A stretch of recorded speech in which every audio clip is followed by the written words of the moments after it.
Two-time Super Bowl champion Osi Umenyiora joining the Dan Patrick Show. Has the nice ring of that worn off yet? Two times, Bonnie. Did I not say 2 times? I'm kidding. I thought I did say 2 times. You did say 2 times. You did, but it wasn't enough emphasis. Oh, I'm sorry. 2 times. There we go. Super Bowl champion Osi Umenyiora. Have you guys gotten your rings yet? Huh? Have you gotten your rings yet? Yeah. I got. Where is mine. it? Mine is. Oh, I can't tell you. I don't want nobody to come try to rob me for it. So, but it's in a safe place. When was the last time you put it on? Right when I got it, I put it on, but I don't really wear it around or try to show it off. Does anybody? Do guys wear their rings? I always wonder. They look nice. They're full of diamonds. They're so heavy, you might get a hernia wearing it. Yeah, people wear them, but I think it's kind of lame to wear your rings, honestly. Why? Well, I heard Deion Sanders say one time, he was like, obviously the Olympics are going on. He said, you never really see Olympic gold medalists walking around with their gold medals on.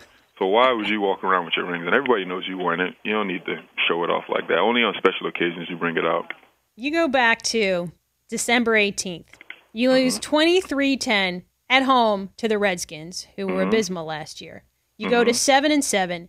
How do you explain the turnaround? Well, I think it's a combination of a lot of things. The Redskins, you might have said they were abysmal, but they beat us twice, so they clearly hurt our number. But our health situation improved towards the end of the year. I think the coaching got better, players got better. I really can't explain what happened, but I'm happy it happened. I think I can explain it. Tom Coughlin was on the hot seat, and I'm convinced that in order for you to win a Super Bowl, the man always has to be on the verge of being fired in the eyes of the public court of opinion. Is that what it is? I don't know. Okay. Well, he needs to be on the hot seat every year then, if that's the result. Yeah. Well, I know you have your contract issues behind you. 1 year, $6 million, which for the rest of us sounds like a good deal, but Michael Strahan apparently didn't agree. And I think, if I remember correctly, the term was flat-out robbery. What's your reaction to what your good friend said about being supposedly taken advantage of by your team? Strahan is my brother, my older brother, and he's entitled to that opinion. And looking at it from his perspective, you would say that. But if you look at things from my perspective, you probably won't say the same thing. I mean, why not? Because I love going to work. I enjoy it. I love being around the people. I love being around the coaching staff, the players. We go in there, we have a good time. I go out there on the practice field, I have a good time. On Sunday, I think most people who are in the NFL will tell you that to actually play the game on Sunday, they do it for free. You understand? You won't have to pay them to play on Sunday. So I feel the same way also. So if that's the case, if the working environment is a great work environment, I love going there, and they actually pay me that amount of money to do something that I would ordinarily do for free, can you consider that being robbed? Giants defensive end Osi Umenyiora on the Dan Patrick Show. If you want to check him out on Twitter, it is at Osi Umenyiora, very original. Being in New York and reading the papers all the time, Osi, I feel like there has been a pretty substantial metamorphosis in terms of your approach, particularly to your contract. Can you talk a little bit about that and why you felt the need to change the way you think about it? Yeah, well, because honestly, I realized that that's not what I play for. It's not what was making me happy. Do I have enough money? I've made enough.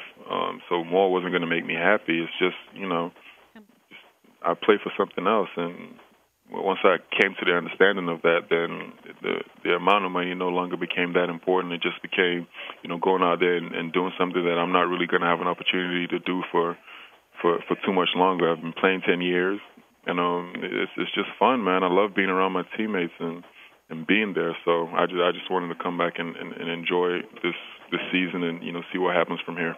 It's become apparent pretty quickly that Jason Pierre-Paul can play a little bit.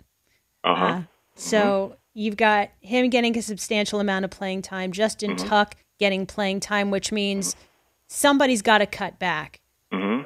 For you, how do you wrap your head around that and feel okay with it? How do I wrap my head around that? Well, Honestly, we don't play in a cardboard box. We play out there for everybody to see. I feel like I'm one of the best defensive ends in football, if not the best defensive end in football. So as long as I feel like that and I go out there and I perform up to my capabilities, I have to be on the football field. So, that being said, it's going to be for the coaches to decide who plays majority of the plays. And I think the fans and the people of New York and, the fans of the NFL in general are going to get a chance to see who the best players are. And then, we'll see what happens from there.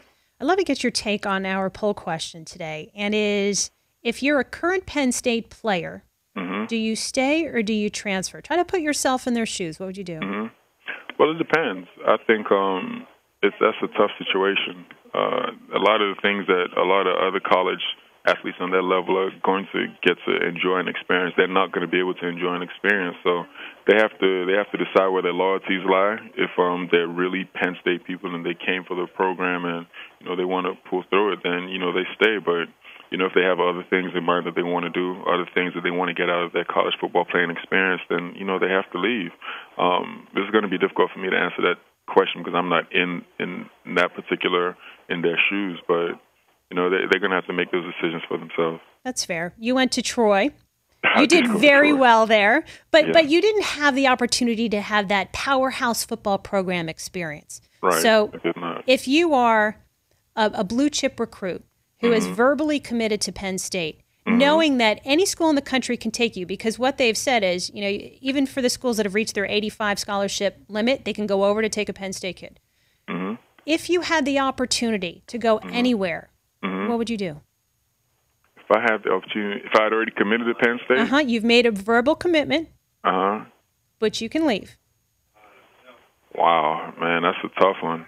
Because I feel like if you say you're going to do something, then it's really your word is pretty much all you have. So once you commit to doing something like that, I think it's important that you follow through. But given the current situation and the circumstances, that's tough, man. I don't know. What are you doing with M&Ms? Oh yeah, that. Yeah, that. You totally forgot about that, didn't you? I know. I got so sucked into the voice, and listening to you talk, and you just lulled me to sleep. But because I'm boring, or because my voice is soothing? Because of the way your voice is very, very soothing. You have I just completely forgot what we were here for. Yes, M&Ms. M&Ms, World New York City. They're encouraging visitors to get more personal with their M&Ms. So basically, they have a new printer machine, and whenever you come in, they have 16 different colors, and you could pretty much put whatever message you want on there, or whatever pictures you want. They have different pictures that you can put on there. And, you get more personal and personalize the M&Ms before you eat them. I think it's a great idea, and it's a lot of fun. I actually walked through it a couple of times and made a couple of New York Giant M&Ms. So whenever you're in town, man, you need to come get some of these. Oh, trust me. Being the chocoholic that I am, I will take you up for it. And hearing you say that, I'm really glad I'm not Perry Fuel and I'm calling defensive plays in, because the last thing I would want to do is lull you to sleep when you're about to get, No, you see, you misunderstood. You're on third and long, and you're rushing the quarterback, and I'm lulling you to sleep with my soothing voice. No. Your voice is just, I was like, I just got so caught into the conversation that we were having. And I forgot that I was actually here for M&M. Keep going. Keep going. You can keep going. All right, Osi, good stuff. Really appreciate the time. We'll see you soon. No problem, Bonnie. Thank you. 2-time Super Bowl champion Osi Umenyiora. He's a great... Guys like that make our job so easy, because you just press the button and go, and you can have fun with them. Yeah, Paulie? Was he radio flirting with you? I'm not going to say that. You should see your face. Am I blushing? A little bit. That's embarrassing. But it's good. At least I don't sound like Big Bird. Hey, Bird.